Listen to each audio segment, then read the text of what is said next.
The frost had claimed her fingers hours ago. Aurora pressed her palms against the rough bark of a dying pine, forcing her trembling legs to hold her weight for 3 more breaths. 2 more. 1. The child inside her, barely 3 months formed, still more promise than presence, needed her to keep moving, needed her to find shelter before the northern winds stripped the last warmth from her bones. She had been walking for 6 days, or perhaps 7. The hunger had started playing tricks with her sense of time, blurring the pale winter sunsets into the gray dawns until she could no longer separate one from the next. Her wolf, once a constant presence beneath her skin, had gone terrifyingly quiet since the council's judgment. Not gone. She could still feel the animal crouched somewhere deep in her chest, but silent, wounded, as broken by the pack's betrayal as Aurora herself. Keep moving. The baby needs you to keep moving. The mantra had become her heartbeat, her breath, the only thought her exhausted mind could sustain. She released the tree and stumbled forward, her bare feet. She had lost her boots crossing the frozen river 2 days ago, leaving bloody prints in the thin snow. Behind her, somewhere in the vast wilderness she had fled, the Ironhold pack continued their lives as though she had never existed. As though 18 years of loyalty, of service, of desperate attempts to belong had meant nothing the moment Marcus Ironheart's jealous fiancé pointed her manicured finger and spoke the word seduction. She threw herself at him, Vera had declared, her beautiful face twisted with false tears. I caught them together. She's been trying to steal him from me for months. The lie had been so outrageous, so completely divorced from reality, that Aurora had actually laughed. She remembered that laugh now, sharp with disbelief, edged with the terrible understanding that no one in the council chamber would meet her eyes. Not Marcus, who had cornered her in the supply room and forced his mouth on hers while she struggled. Not his father, the Beta, whose family had paid for her education after her parents' deaths. Not even Alpha Ironhold himself, who had let her sit at his table during pack feasts and called her little moon when she was small enough to believe she was loved. The accused will answer the charge. Alpha Ironhold's voice had been granite, cold, the voice of a stranger wearing a familiar face. I didn't... Aurora had stepped forward, her hands spread in desperate appeal. Marcus attacked me, in the supply room 3 months ago. I fought him off. I never wanted. I never touched. Liar. Vera's snarl had cut through the chamber. You're a rogue-born orphan with nothing to your name. Of course you tried to trap a Beta's son. What else could elevate someone like you? Someone like you. The words still burned in Aurora's chest, acid eating through the tissue of her heart. She had known, always, that the pack viewed her as lesser. Her parents had been wanderers who died in a border skirmish when she was 4, leaving her with no bloodline, no connections, no value beyond what she could earn through work and submission. But she had believed, foolishly, desperately, that years of service might eventually translate to belonging. She understood now that she had never belonged. She had been tolerated. There was a difference. The council finds Aurora of No House guilty of attempted seduction and violation of betrothal sanctity. Alpha Ironhold's pronouncement had fallen like an executioner's blade. She is hereby stripped of pack protection and declared rogue. She has until sunset to leave Ironhold territory. No one had spoken in her defense. Not one voice had risen to question why Marcus, the alleged victim, refused to meet her eyes. Not one elder had asked why Vera's accusation had conveniently surfaced only after Aurora's pregnancy began to show, a pregnancy Marcus knew about, because she had begged him to confess what he'd done, begged him to take responsibility before her condition became impossible to hide. He had laughed in her face, called her a convenient distraction, told her to get rid of it before anyone found out. And when she refused, when she chose her child over his comfortable lies, he had let his fiancée destroy her. Aurora's foot caught on a hidden root. She went down hard, her hands barely breaking her fall, the impact jarring through her wrists and into her shoulders.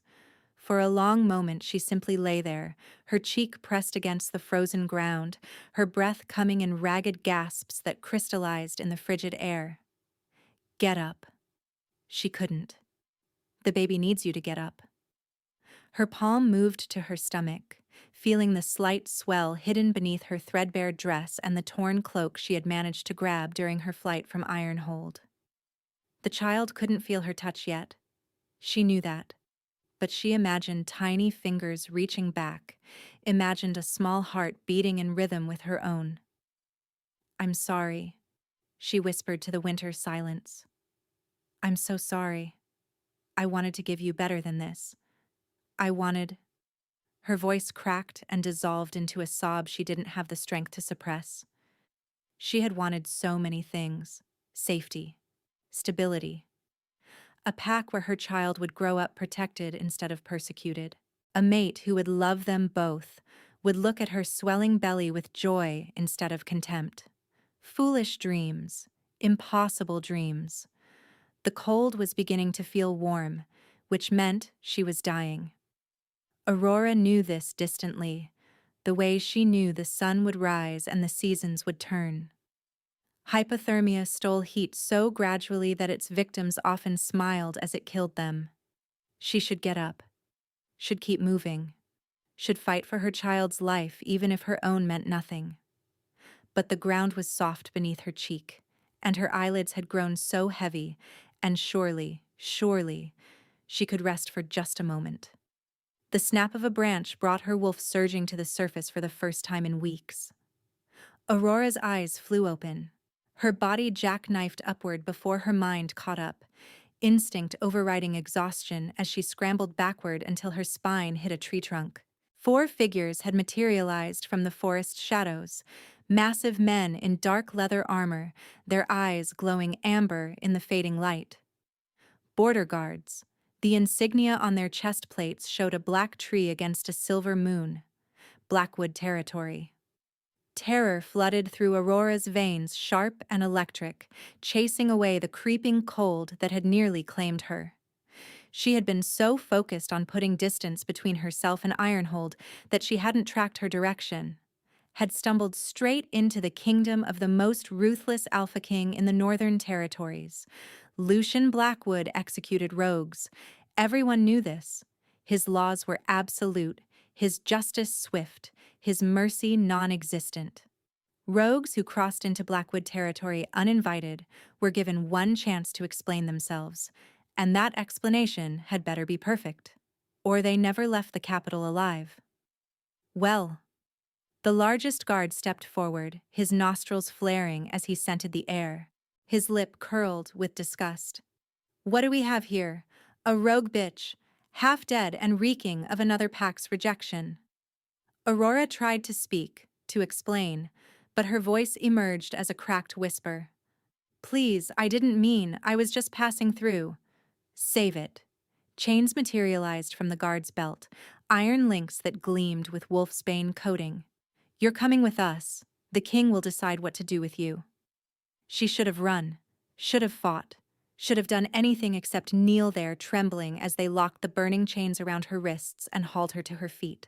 But fighting meant risking the baby, and running meant certain death in the frozen wilderness, and Aurora discovered that when she stripped away every other hope, one truth remained. She would rather die with her child in the warmth of a king's dungeon than alone in the merciless cold. "Move," a guard shoved her forward, "and pray to the moon goddess that the king is feeling merciful. Though I wouldn't count on it, rogue. Lucian Blackwood doesn't know the meaning of the word." Aurora moved, one foot in front of the other, the chains biting into her wrists, her child nestled beneath her heart. Toward the capital, toward judgment, toward whatever end awaited her in the court of the Alpha King. The capital rose from the frozen valley like a dark dream made stone. Aurora stumbled as the guards pushed her through the outer gates, her bare feet slipping on cobblestones slicked with ice. The city sprawled before her in tiers of black granite and silver-veined marble, buildings climbing the mountainside toward a fortress that dominated the skyline. Blackwood Keep, the seat of the Alpha King's power, its towers piercing the gray winter sky like obsidian claws. She had 3 days to memorize every detail of the city during her imprisonment in the guard's outpost. 3 days of thin gruel and colder silence, of whispered conversations that stopped whenever she lifted her head. 3 days of pressing her palm to her stomach in the darkness, promising her child that she would find a way out of this, that she wouldn't let the ruthless king's justice claim them both. Those promises felt hollow now, as the keep's shadow fell across her face. Move faster, rogue. The lead guard's hand closed around her elbow, hauling her up the endless stairs that wound toward the main doors. The king doesn't like to be kept waiting. Aurora's legs screamed with every step. The wolfsbane chains had weakened her more than she'd realized, sapping the supernatural strength that should have carried her easily up these stairs. Her wolf, so briefly awakened by the guard's appearance in the forest, had retreated again into wounded silence. She climbed on human endurance alone, and human endurance was failing her. The throne room doors loomed before her, twice her height and carved with scenes of wolves in battle. A guard rapped his fist against the wood 3 times, and the sound echoed through Aurora's chest like a death knell. Enter.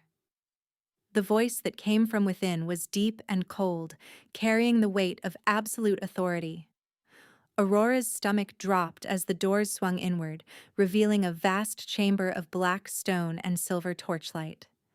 And then the guards shoved her through, and she fell. Her knees cracked against the stone floor. The impact jarred through her entire body, sending sparks of pain up her spine and into her skull. She caught herself on her chained hands, barely preventing her face from striking the ground, and for a moment she simply knelt there, head bowed, breath ragged, mud and blood and shame coating her like a second skin. She could feel eyes on her, dozens of them, from the court members who lined the walls in their fine clothes and glittering jewels. She heard their whispers, sharp with disdain. Rogue, pathetic. Look at her feet, like an animal. Why waste the king's time with such garbage? Rise. That voice again, closer now. Aurora lifted her head slowly, her gaze climbing from the obsidian dais to the throne that dominated the far end of the chamber. Her eyes found boots first, black leather, polished to a mirror shine. Then legs clad in dark-fitted trousers, a torso wrapped in a tunic of deep gray, silver embroidery catching the torchlight. Broad shoulders, a strong jaw shadowed with stubble. And then, his eyes, gray, cold as winter iron, fixed on her with an intensity that made her breath catch and her heart stutter. Alpha King Lucian Blackwood was descending from his throne, each step deliberate and predatory. He moved like a wolf in human skin, all coiled power and lethal grace. His dark hair fell across his forehead, and his face, angular, aristocratic, beautiful in the way of dangerous things, betrayed nothing. Aurora forced her trembling legs to obey her, rising from the floor with what dignity she could salvage.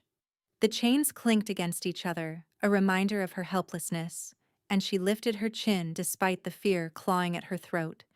If she was going to die, she would die standing. The king reached the bottom of the dais. 10 feet separated them, then 8, then 5. His nostrils flared slightly as he drew in her scent, and Aurora saw something flicker behind those gray eyes. Confusion, perhaps, or surprise.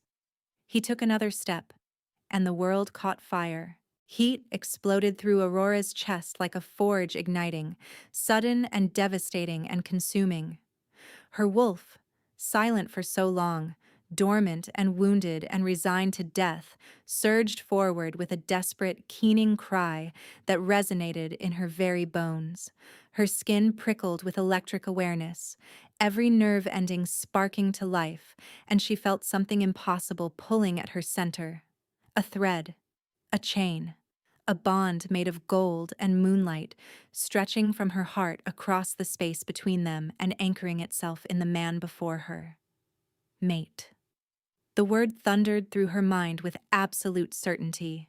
Her wolf was howling it, screaming it, clawing at the inside of her skull with the desperate need to reach him, to touch him, to claim him as hers. Aurora staggered under the force of it, her hand flying to her chest as though she could press the sensation back down, could deny what every instinct in her body was declaring. This was impossible. This was beyond anything she could have imagined. This man, this king who executed rogues without mercy, this stranger who held her life in his hands, could not be her fated mate. But her wolf knew, and her wolf had never been wrong. Lucian had frozen mid-step, his entire body going rigid. Aurora watched the transformation happen in real time, his cold gray eyes bleeding to molten gold, the color of sunset through amber, of power unleashed and barely contained. His pupils contracted, then dilated. His hands curled into fists at his sides, and she could see the tendons standing out beneath his skin, every muscle locked in an effort of supreme control. A low sound rumbled from his chest. Not quite a growl, not quite a word. Something primal and possessive that made her wolf whine with answering need. Their eyes locked. Time stopped. The whispers of the court faded to silence. Aurora forgot the chains, forgot the cold, forgot the child in her belly and the death sentence hanging over her head.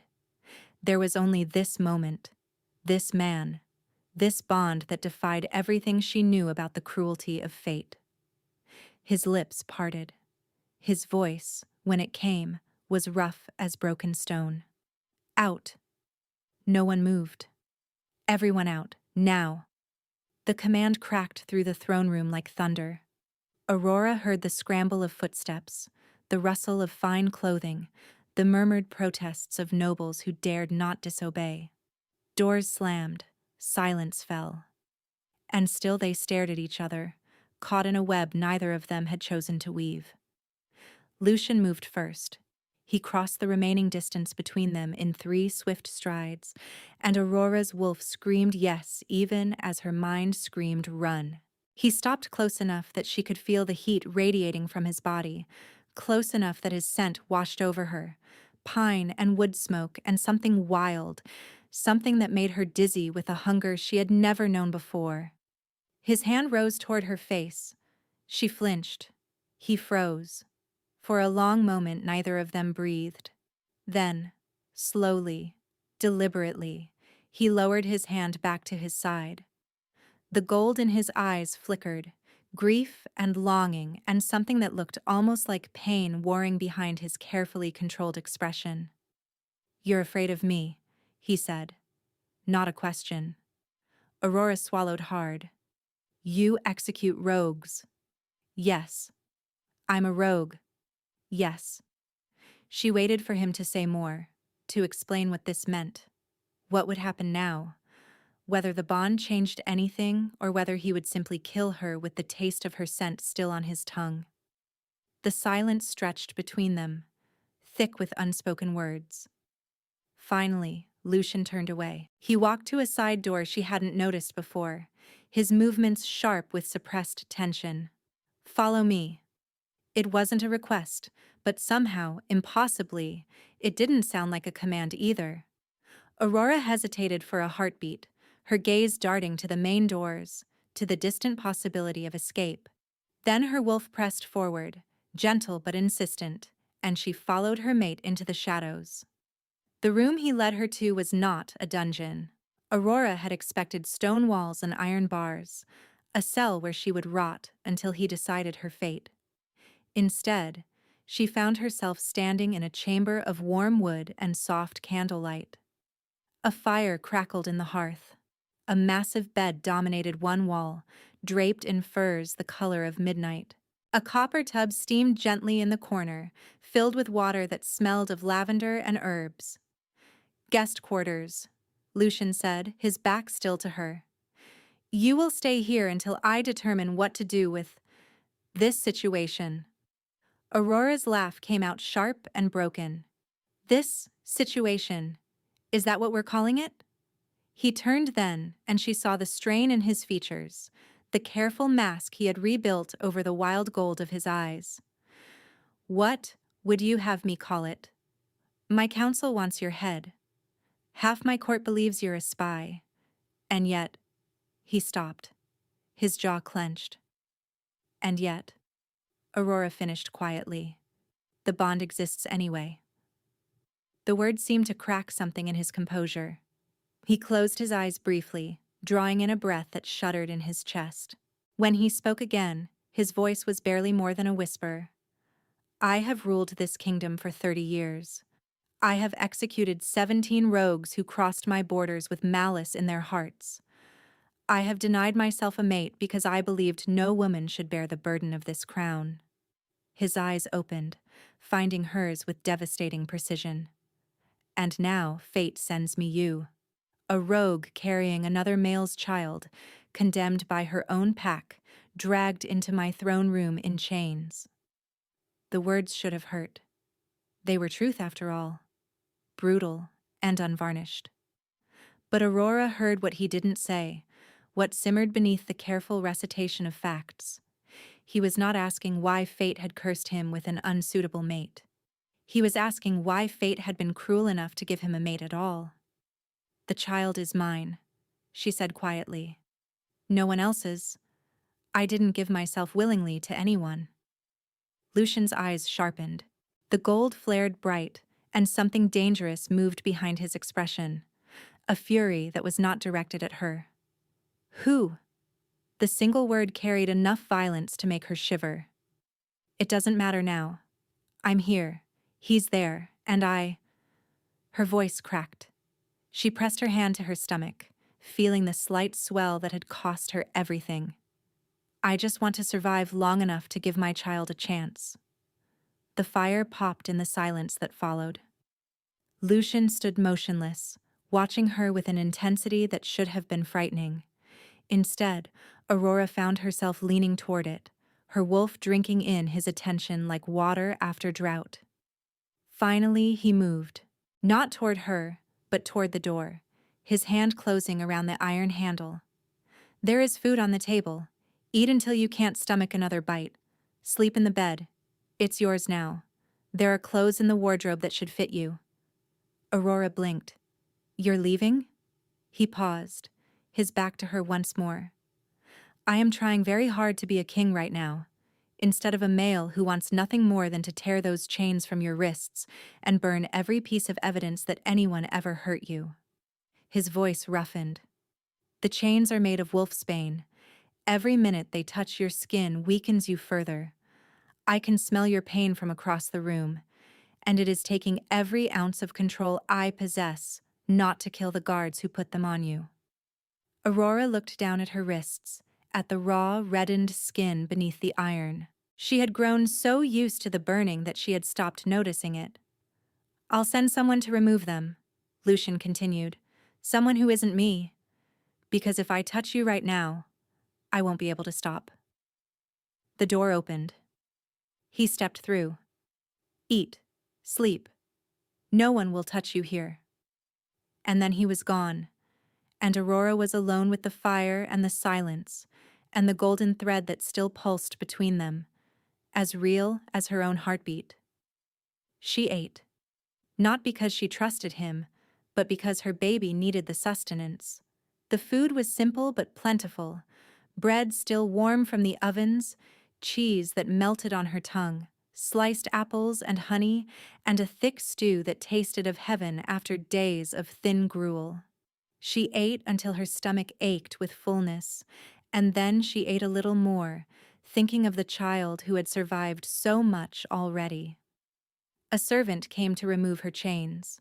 The woman was middle-aged, with kind eyes and gentle hands, and she winced in sympathy at the sight of Aurora's raw wrists.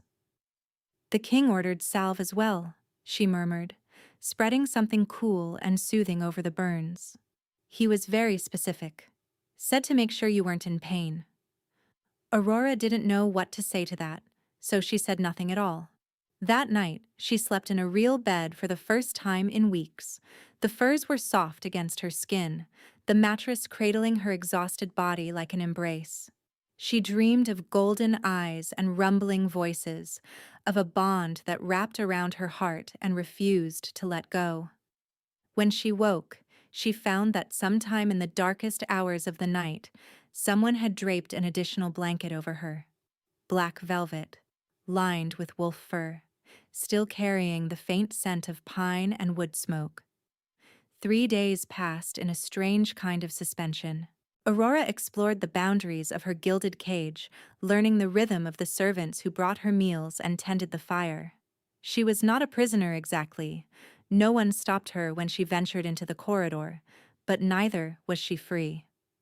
Guards shadowed her movements at a respectful distance, and the courtiers she passed in the hallways stared at her with open curiosity and barely concealed contempt. On the third day, she found the gardens. They were not what she expected. Not the frozen wasteland the northern climate suggested, but an enclosed courtyard filled with evergreen plants and winter-blooming flowers. Heat stones buried beneath the soil kept the space warm, and Aurora stood in the center of it all, her face turned up to the pale winter sun, breathing in the scent of growing things for the first time since her exile.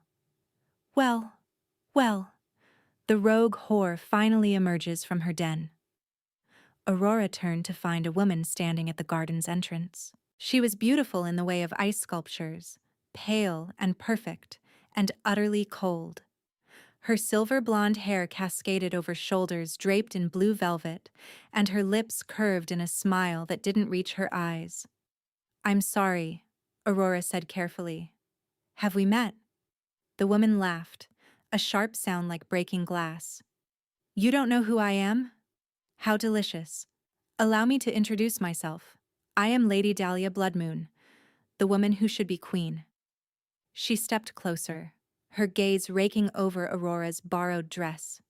"And you, little rogue, are an inconvenience I intend to eliminate." Aurora's wolf bristled beneath her skin, hackles rising at the threat in Dahlia's voice. She forced herself to remain still, to keep her expression neutral. "I'm not a threat to you. Aren't you? The king has barely emerged from his chambers since your arrival. The council is in chaos, and everyone is whispering about the pregnant rogue who bewitched the Alpha King." Dahlia's smile sharpened. "Carrying a bastard child, I hear. How fitting. Like calls to like, I suppose. Trash attracting trash." The words struck like physical blows. Aurora felt her hands begin to tremble, old wounds tearing open beneath the weight of familiar cruelty. Seductress. Whore. Trash. "I didn't—" she started. "Didn't what? Spread your legs for the first male who looked your way?" "The evidence suggests otherwise." Dahlia's voice dropped to a hiss. "Listen carefully, rogue. This kingdom has been promised to me for 20 years. The Bloodmoon family has waited patiently for Lucian to accept his duty and take me as his mate. I will not let some gutter-born whore steal what is mine. I haven't stolen anything. Not yet. But I see how he looks at you. Like you're something precious. Something worth protecting." Dahlia leaned closer, her perfume cloying and sharp. "Let me be clear. If you don't remove yourself from this kingdom within the week, I will make sure that pathetic creature in your belly never draws its first breath." The world went red. Aurora's wolf surged forward with a snarl, her lips peeling back from teeth that felt suddenly sharper, her body coiling to spring. She would tear this woman's throat out. She would— Enough. The voice sliced through Aurora's rage like a blade through silk. She stumbled back, gasping, her wolf retreating with a whine of submission as alpha power flooded the garden. Lucian stood in the entrance, his eyes blazing gold, his face carved from stone. He looked at Dahlia with an expression that would have made lesser wolves fall to their knees. "You will address my guest as Lady Aurora." His voice was Arctic ice, cold enough to freeze the blood. "Or you will address no one from the dungeon." Dahlia's face went pale. "Lucian, I was merely—" "You were threatening an innocent woman and her unborn child, in my kingdom, in my home." He moved forward, each step deliberate, predatory. "Give me one reason why I shouldn't have you executed where you stand." "I am your betrothed. The council—" "There is no betrothal. There never was. Your family's ambitions do not constitute a legal agreement."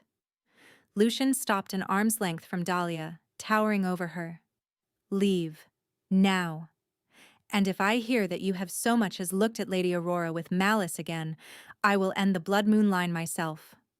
For a moment Dahlia stood frozen, rage and humiliation warring on her perfect features. Then she spun on her heel and fled, her velvet skirts sweeping the stone pathway.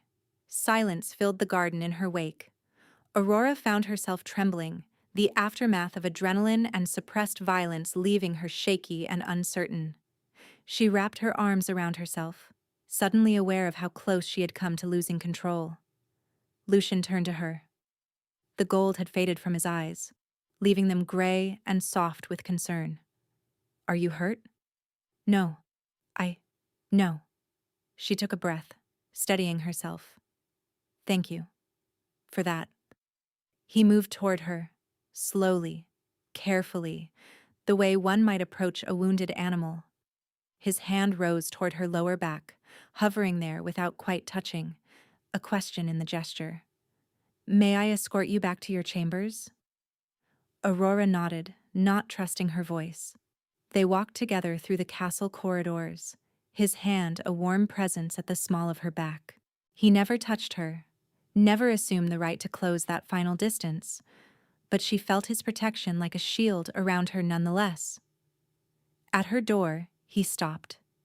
His eyes searched her face, and she saw something vulnerable flicker behind his careful composure. "I should have warned you about Dahlia, about the court. You shouldn't have had to face that alone." "I'm used to facing things alone." The words came out more bitter than she intended. Lucian's expression shifted. Grief and understanding, and a fierce determination that made her breath catch. "Not anymore," he said quietly. "I meant what I said, Aurora. No one will touch you here. Not Dahlia. Not the council. Not anyone." His voice roughened. "I will protect you and your child with everything I have. You have my word." She should have doubted him, should have held on to the fear and suspicion that had kept her alive this long. Instead, she felt something crack in the walls she had built around her heart, a tiny fissure, letting warmth seep through. "Why?" she asked. "You don't know me. You don't owe me anything. The bond doesn't. It doesn't obligate you to care." Lucian was quiet for a long moment, his gaze holding hers with gentle intensity. "The bond shows me what is possible," he said finally. "But the choice to care, that is mine. And I choose to care about the woman who walked through hell to save her child. I choose to care about you, Aurora, whether you want me to or not." He turned and walked away before she could respond, leaving her standing in the doorway with her heart racing and her wolf singing quiet notes of hope. For the first time since her exile began, Aurora allowed herself to wonder if survival might not be enough, if maybe, just maybe, she might find something worth living for after all. Aurora closed the door behind her and leaned against it, pressing her palm flat against the wood as if she could still feel Lucian's presence on the other side. Her heart hammered against her ribs, and her wolf, that inner presence that had been so silent for so long, purred with quiet satisfaction. He chose to care. The words echoed through her mind, impossible to dismiss. She had spent so long being invisible, being useful, being nothing more than what the Ironhold Pack needed her to be. No one had ever chosen her simply because they wanted to. She moved to the window, looking out over the frozen gardens below.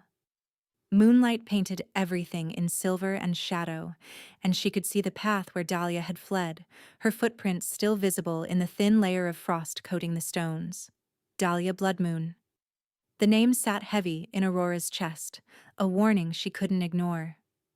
The woman's hatred had been visceral, a living thing that had filled the garden with its poison. And beneath that hatred, Aurora had sensed something else: desperation. Dahlia wasn't just jealous. She was terrified. 20 years of careful planning, of political maneuvering, of shaping herself into the perfect queen for a king who had never wanted her, all of it threatened by a pregnant rogue who had stumbled into the kingdom half dead. Aurora's hand drifted to her stomach, feeling the slight swell beneath her worn dress. Her child stirred, a flutter so faint she might have imagined it, and her wolf pressed forward with protective instinct. "We are not safe here," she thought. "Lucian's protection is real, but Dahlia will not simply accept defeat." The Bloodmoon family had waited 20 years. They had invested everything in this alliance. A king's momentary defense of a stranger would not be enough to make them abandon their ambitions. Aurora turned from the window and began to pace, her bare feet silent on the thick carpet. She needed to think, to plan, to find some way to protect herself and her child that didn't rely entirely on a man she had known for mere days. But even as she tried to strategize, her thoughts kept drifting back to Lucian, the way his eyes had softened when he looked at her, the careful restraint in his touch, the vulnerability hidden beneath his royal composure.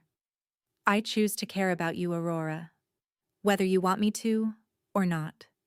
She pressed her hands against her eyes, trying to banish the warmth spreading through her chest. This was dangerous. Allowing herself to feel anything for him was dangerous.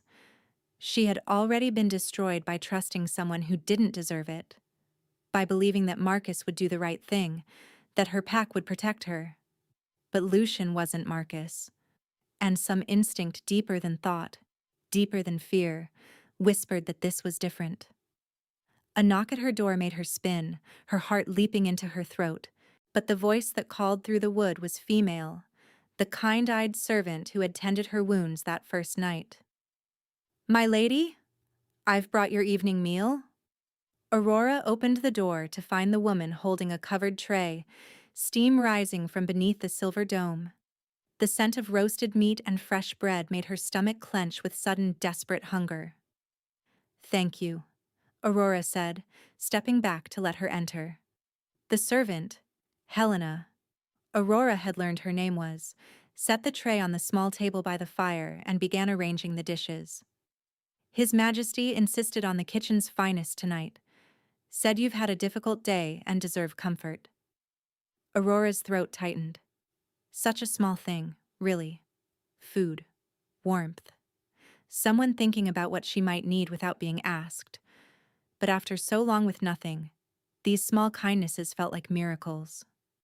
"He's very attentive," Aurora said carefully.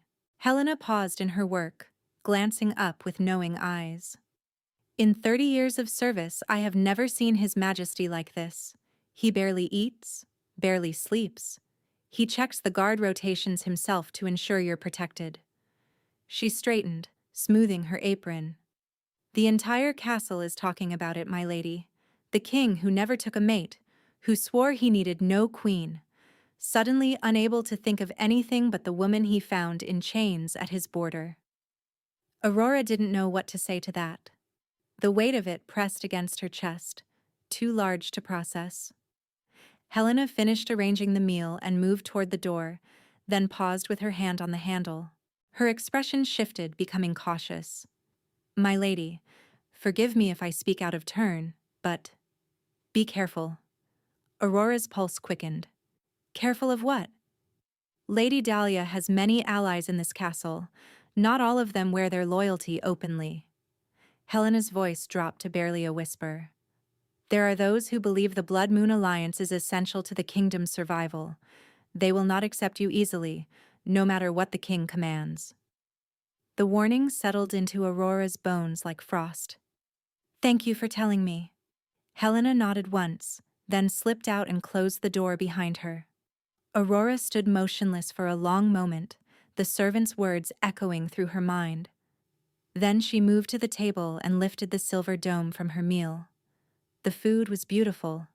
Sliced venison with herb sauce, roasted vegetables, warm bread with honeyed butter. A cup of tea steamed gently beside the plate, fragrant with herbs she didn't recognize. She ate slowly, savoring each bite, forcing herself to remember that she was no longer starving in the wilderness, that she had warm food and a soft bed, and a king who had promised to protect her. But Helena's warning refused to leave her thoughts. Dahlia had allies.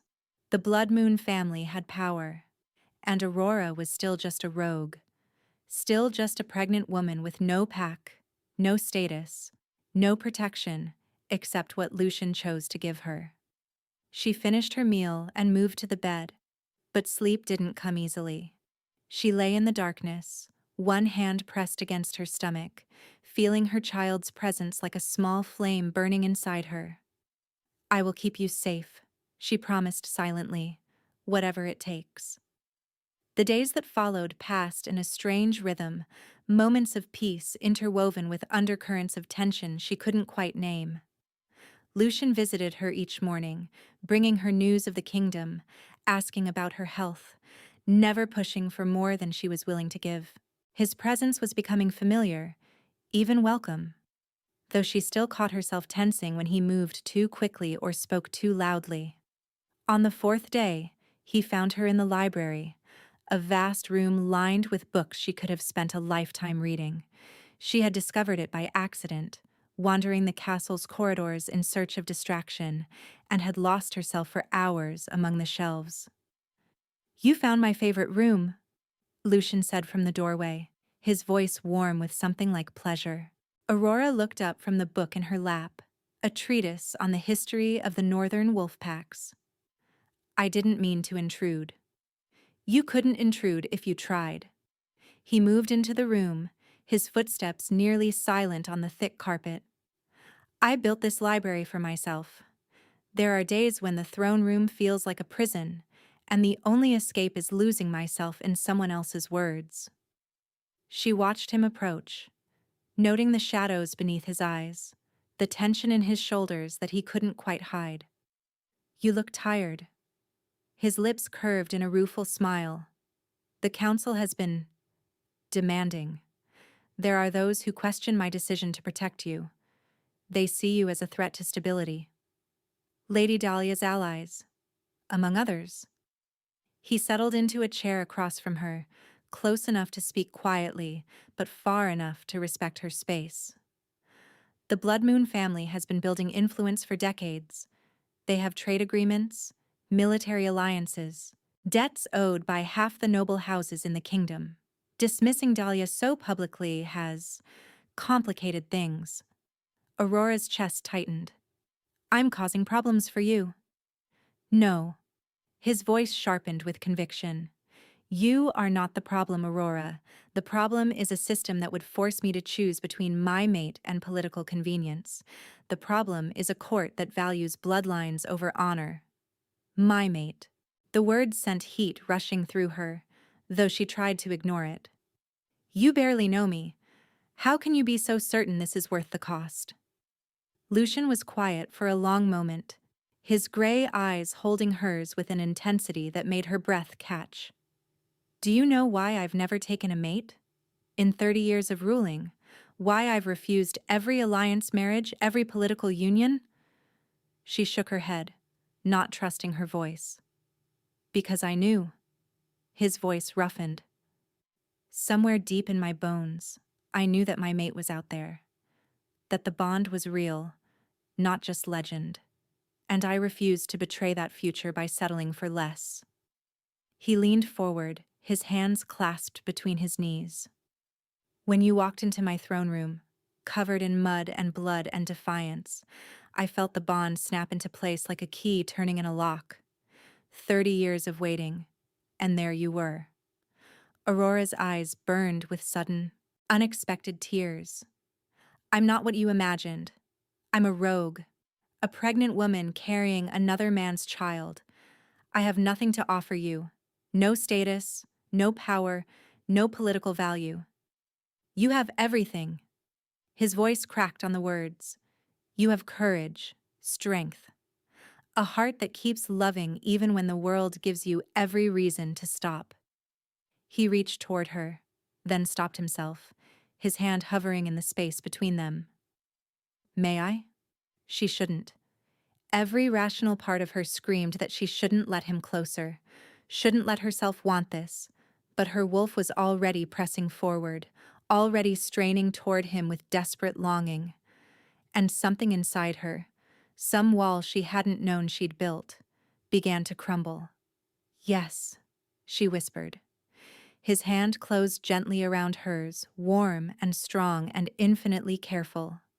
The contact sent warmth flooding through her veins, the bond humming between them like a living thing.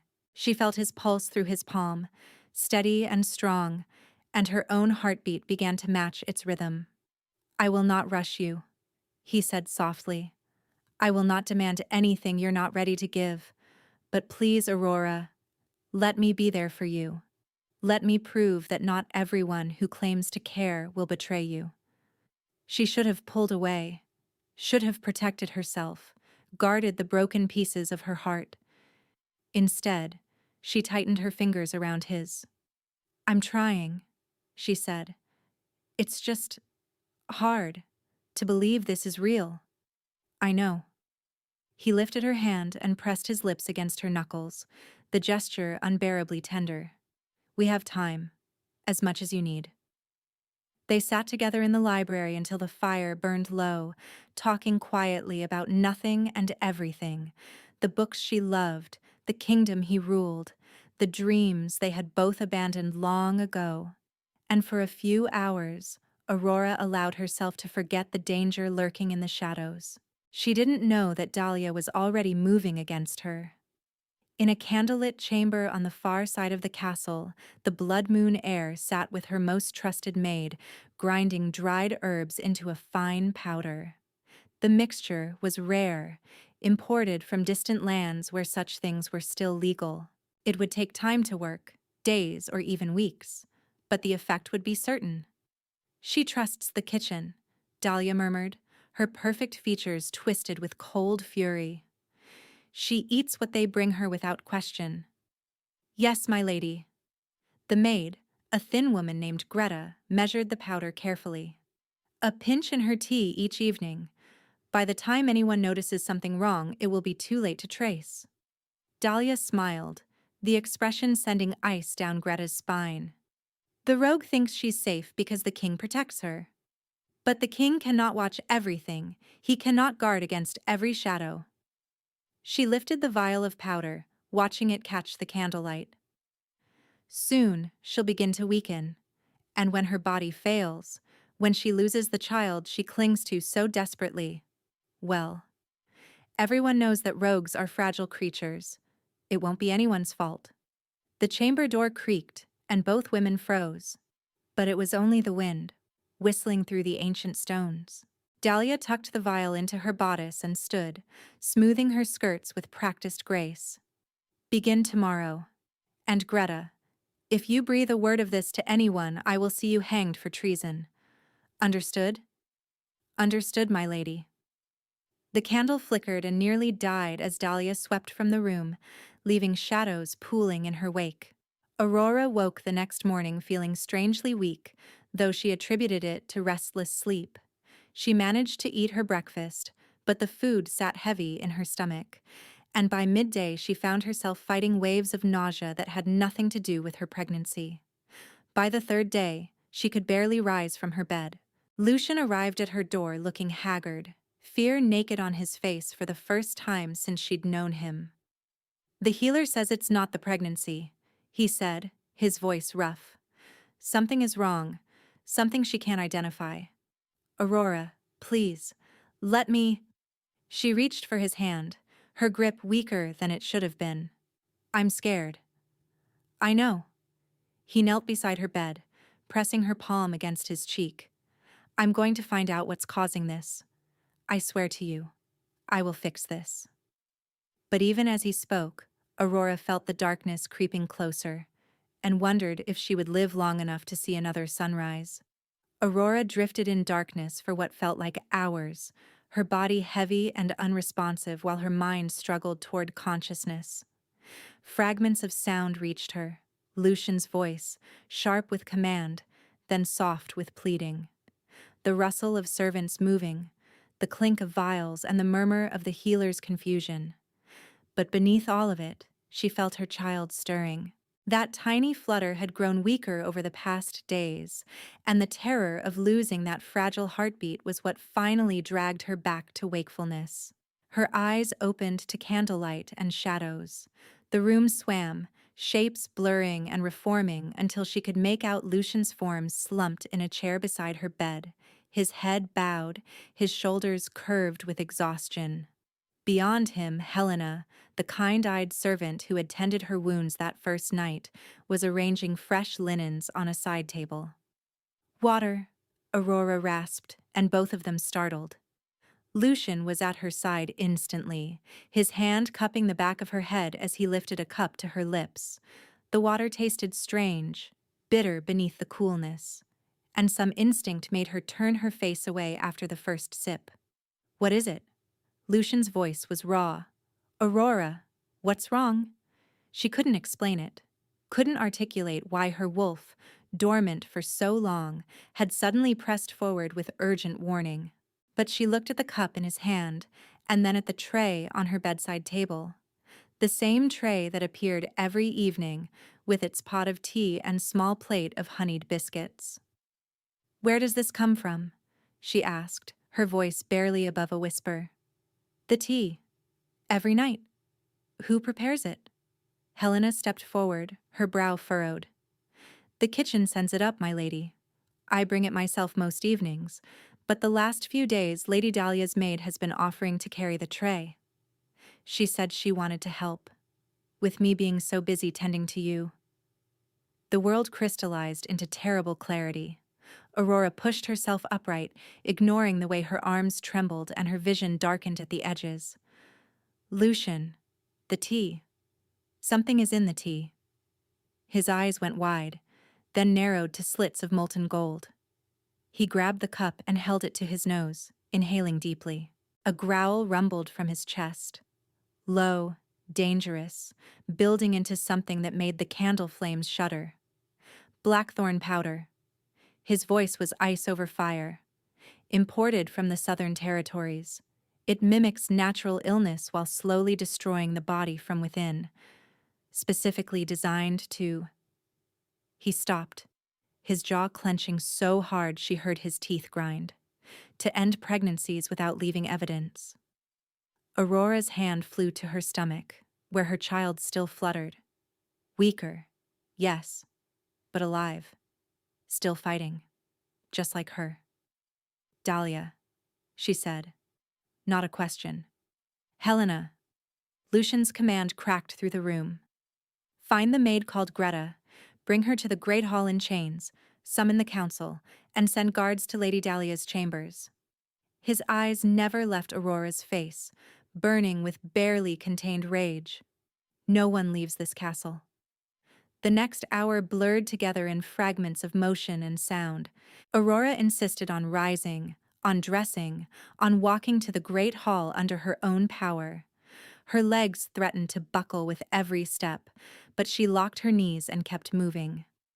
Lucian hovered at her elbow, radiating tension like heat from a forge, but he didn't try to stop her. She understood why when they reached the hall.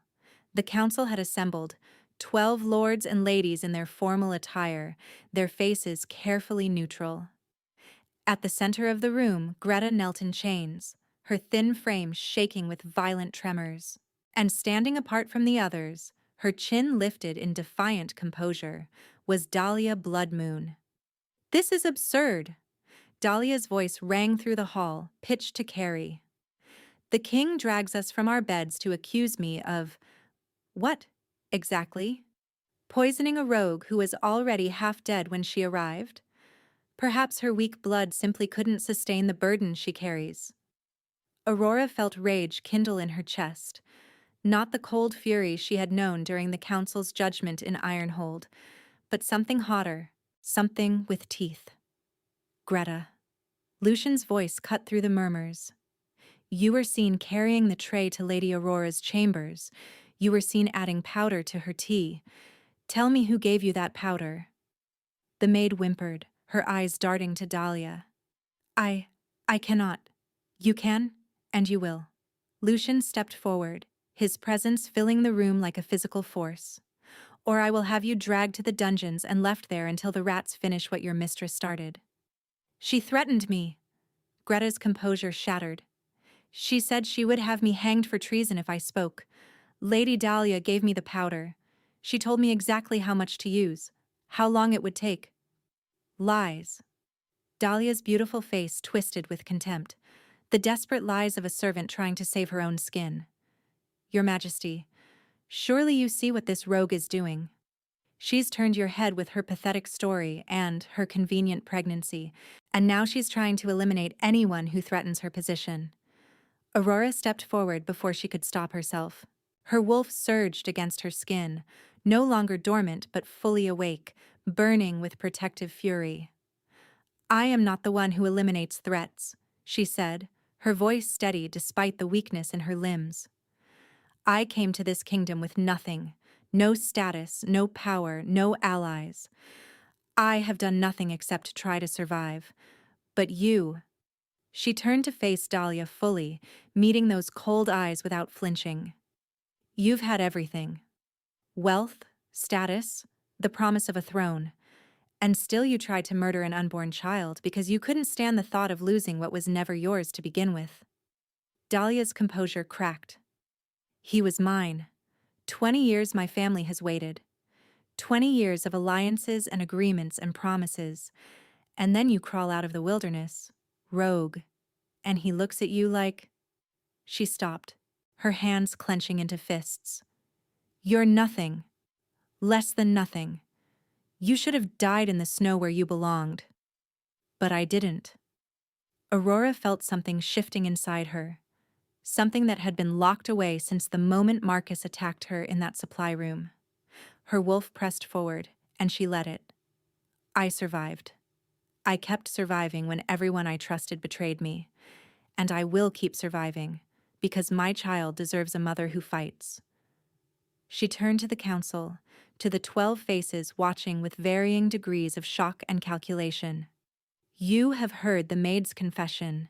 You know the laws of this kingdom as well as I do. But I don't want your judgment. I don't need your protection. Her gaze locked on Dahlia.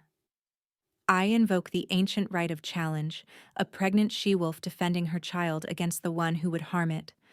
Let the goddess decide who is worthy. Silence crashed through the hall like a wave. Dahlia's eyes widened, then narrowed with predatory anticipation. You can barely stand. Your wolf has been silent for months. You think you can challenge me? I think I have no choice. Aurora felt the truth of it settle into her bones. You will never stop.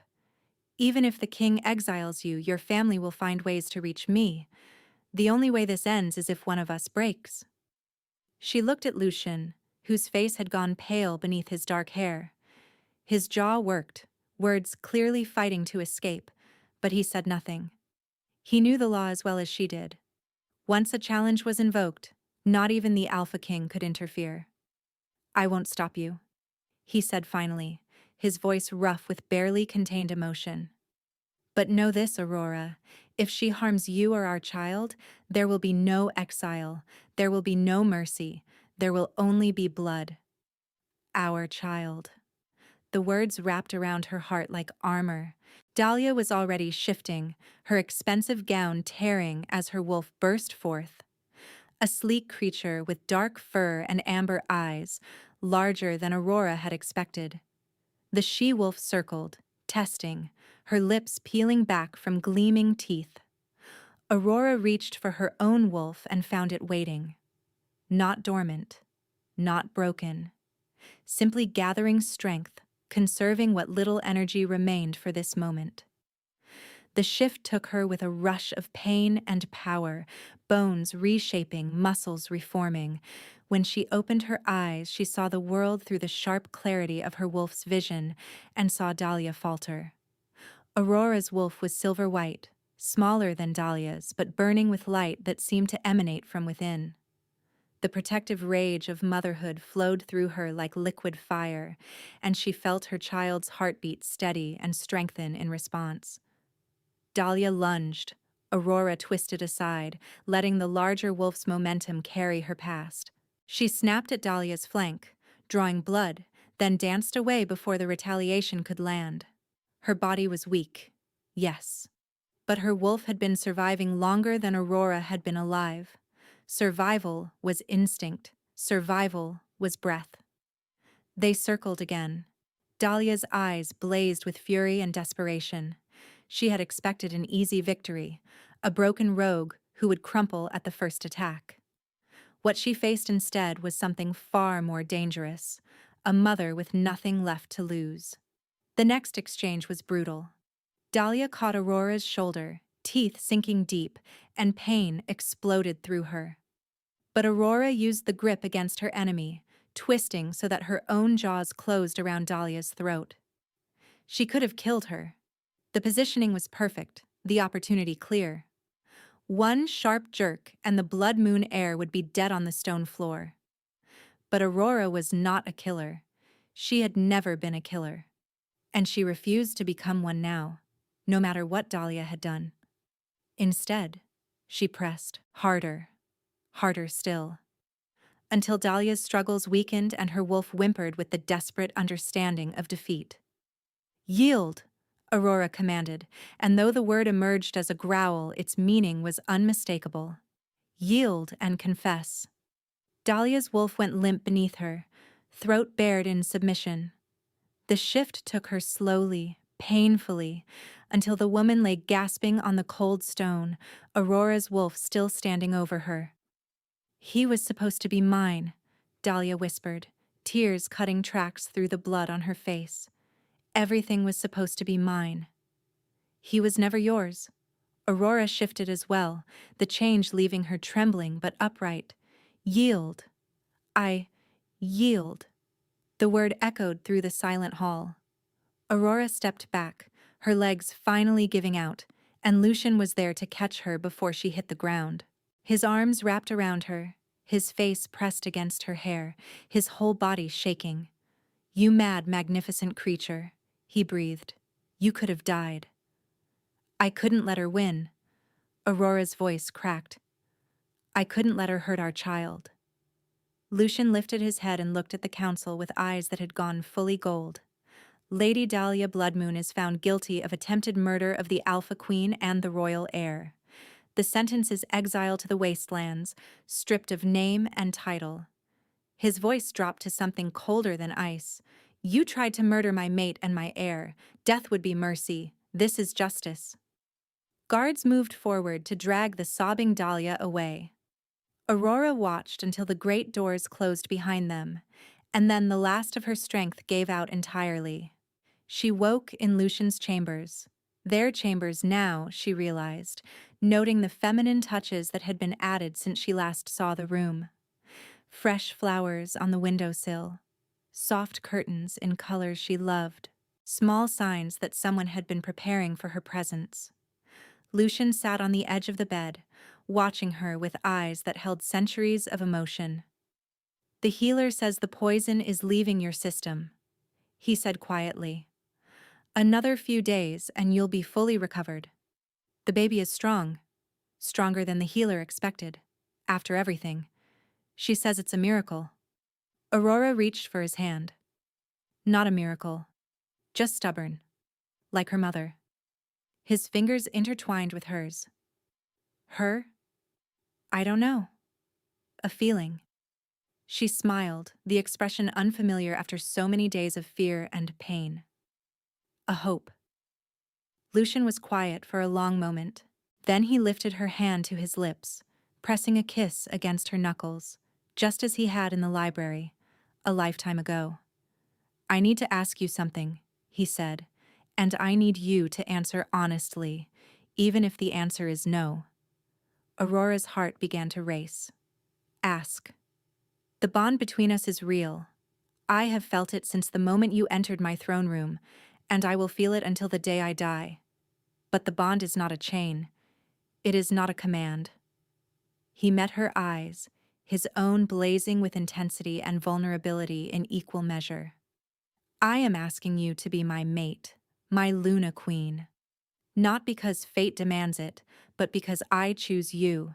Because you are brave and kind and stronger than anyone I have ever known. His voice roughened.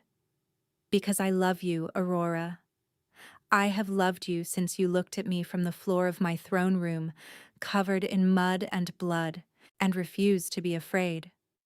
Tears spilled down her cheeks. I was afraid. I was terrified. And yet you stood anyway. That is not cowardice. That is courage. He reached up to cup her face, his thumb brushing away the moisture. Will you have me? Will you let me spend the rest of our lives proving that I am worthy of you? She should have been careful, should have guarded her heart. But she was so tired of being careful, so tired of protecting herself from something she wanted with every fiber of her being. Yes, she whispered. Yes, I will have you. I choose you too, Lucian, not because of the bond, because of you.